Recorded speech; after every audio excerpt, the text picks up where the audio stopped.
На студенческом телевидении назревает нешуточная конкуренция. Неделю назад мы объявили набор корреспондентов, операторов и монтажеров, готовых трудиться на благо университета. И теперь в одной аудитории собрались и старенькие телевизионщики, и новенькие. Скажите, пожалуйста, как вы узнали о сегодняшней встрече?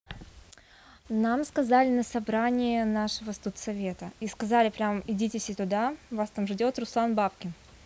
Прям всех зазывает. Вот пришлось идти.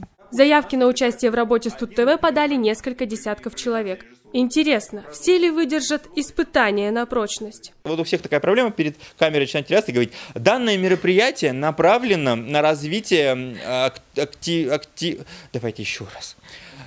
А если мы сделаем вот так, во-первых, не бойтесь, звук будет писать так же хорошо, но человек, ну, грубо говоря, вы в него упираетесь рукой, он не будет делать шаг вперед, он же не будет вот так вот стоять.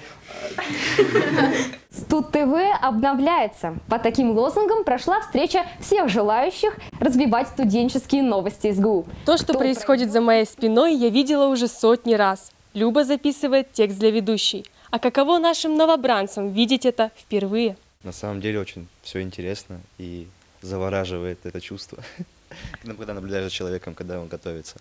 А скажите, вы бы хотели попробовать свои силы, стоя на месте Любы? Ведущим или корреспондентом нет, оператором – да.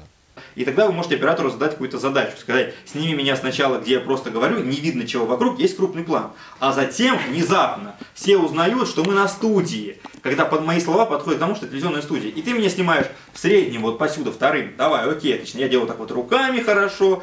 Итак, скоро на Студ-ТВ новые лица, новые идеи, новые проекты. Об этом в следующем сюжете. Ксения Панюкова, Анастасия Чучина, студенческое телевидение СГУ.